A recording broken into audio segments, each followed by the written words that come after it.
नहीं, मुझे ऐसा लगता है कि हमारे जो अंतिम दूरस्थ क्षेत्र के ग्रामीण अंचल में रहने वाले लोग हैं, वो आज भी सरकारी सुविधाओं से या सरकारी योजनाओं से वंचित हैं।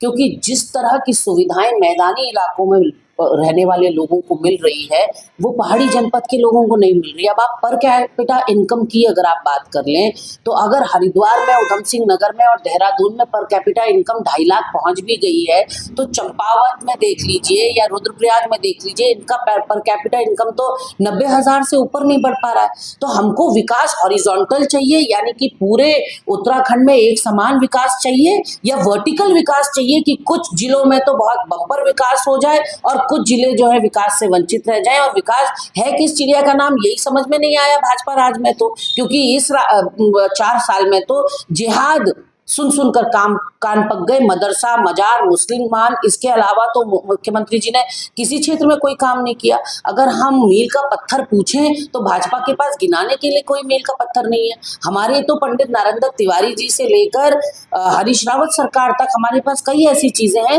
जो हम गिना सकते हैं राज्यवासियों को अपनी उपलब्धियों के तौर पर। और यहाँ पर मैं ये चीज कहने से गुरेज नहीं करूंगी कि ऐसा नहीं है कि कांग्रेस सरकारों में चूक नहीं हुई, हमसे भी चूक हुई है। और वो ये चूक है सबसे बड़ी कि शिक्षा और स्वास्थ्य का वो मुकाम हम 25 सालों में भी हासिल नहीं कर पाए जो हमें करना चाहिए था। हमारी कृषि को हम बूस्ट नहीं दे पाए, जंगली जानवरों के आतंक से हम छुटकारा नहीं दिला पाए, और कहीं ना कहीं बेरोजगार युवाओं के लिए जिस तरह का हमें रोजगार सृजन का काम करना चाहिए था वो नहीं हो पाया है।